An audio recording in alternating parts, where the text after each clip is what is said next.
Check it out, this video is going to be a little behind the scenes of the speed art and the process of making my most recent Wildstyle sweatshirt. So for lack of better irony, this design kind of came as like a snowball effect. I was in class one day and just sketching around and came up with the S that I really kind of liked and had been playing around with, doing some kind of symmetric style graffiti and some other pieces that I'll probably end up showing off later on the channel. But this one in particular, I really wanted to try and make a piece of sorts that had the same structure, or at least the same symmetric kind of base. I hadn't quite decided exactly how I wanted to go about making the piece symmetric and kind of just let it unfold as I was playing. So there was a few options I kind of went through. Was making a piece that was symmetric using the same outline for every letter.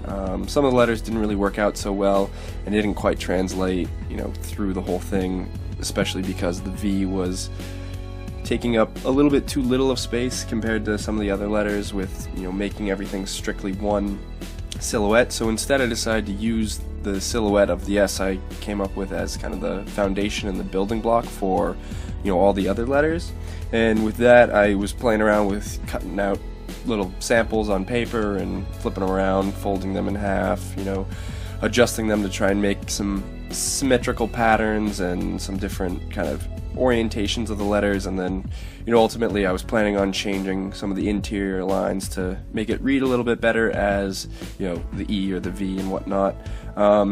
Ultimately I came up with a pretty large back print. I hadn't quite decided going into it how I wanted to turn it into a t-shirt design. I just knew I was in the mood for making some new kind of digital graphic work, so I went after this, and ultimately I found that it doesn't totally translate as a traditional graffiti piece, but there's definitely all the letters kind of snuck in there, and I'll go through now and show you how each of the letters are kind of within the larger design.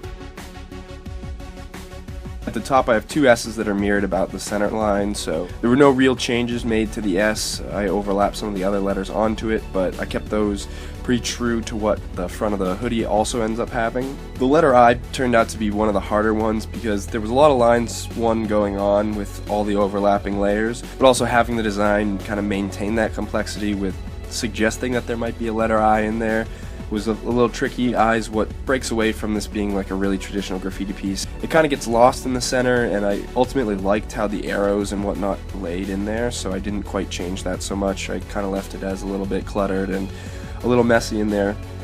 But you can see at the top we've got a dot of an I, and then that center section there is supposed to be the body. It's rather rounded, and the V comes in and kind of hugs it quite nicely, so there's not too much definition between those two letters, which ultimately, as it being a big large back piece, I kind of like that it suggested it was kind of more of like a big tribal design or pattern. And lastly, at the bottom, the portion that's actually legible as an E is quite small compared to the full-blown S, but all the pattern work and the hookups and whatnot that ultimately were developed in that same style add to really round out the bottom of the piece. Final print was about 16 or 17 inches tall and maybe 14 inches wide, so I printed it on 4 separate transparency sheets and built those up for each of my silk screens. I originally made a fill layer for the inside of all the letters, but I couldn't quite get the contrast just right while maintaining a silver color. I know my creative process is a little bit different than some people. Some people really outline what their end goal is and keep working towards that and keep designing around that. And for this one, like I kind of said at the beginning, I was kind of just snowballing and letting things roll. I knew I wanted to use silver ink on the black hoodies I had picked up and the black bandanas, but I hadn't quite decided what was going to work around that. I tried some purple fills and whatnot, but at the end of the day it really just muted the silver, so I wasn't really getting the contrast and the pop of the really graphic and pattern nature to the design. That being said, I now have an itch to use purple in my next piece for sure, so I guess not all was lost by making those separate screens and printing a few test runs with the purple fill. I printed these over a span of 2 days. I only had one 156 mesh count screen that I wanted to use for the silver ink. I would need a lower mesh count to let the glitter particles through. I had to wash it out and re-prep the screen for the chest patch. The bandanas, however, were a little trickier. I had never printed on polyester before. The most common thing I see made with them are those big one-color suits that people have, kind of the Slenderman style headpiece. So it's convenient that it's nice, lightweight, and actually a lot more breathable than a cotton one. It's definitely my preferred bandana material because it'll keep your mouth warm just because you're breathing into it. as well as it doesn't quite soak up as much moisture as a really cotton one does. But I can't say that I'll never print full cotton bandanas. I like those too for different means. I was pleasantly surprised when stretching the polyester. Even after printing, there was no cracking or whatnot with the Plastisol ink. It held on there really strong, and I've washed my own one 3 or 4 times now, and there's definitely no issues with holding there. I'm definitely excited to try out another round of polyester material.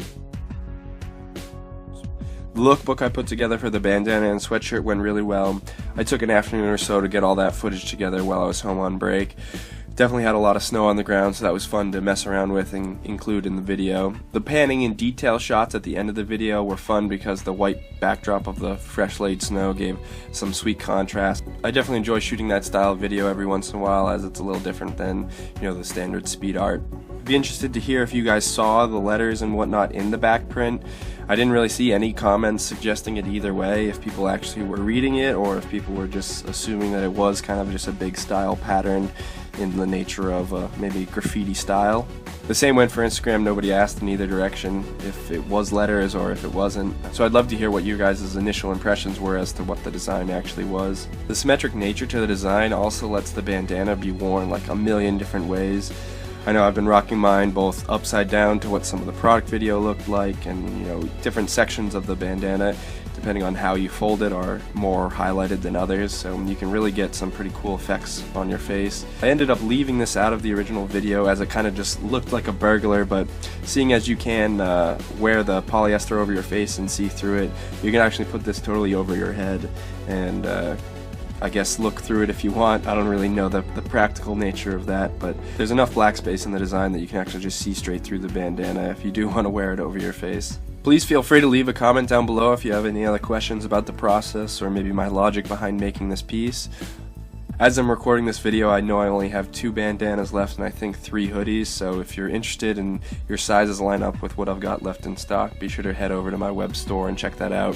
I'll have all the information linked in the description of the video, as well as an on-screen annotation. I'm sorry to anybody that missed out on their size with these smaller limited runs, but it's definitely how I like to operate and make sure that I'm only printing 10 or 20 at a time.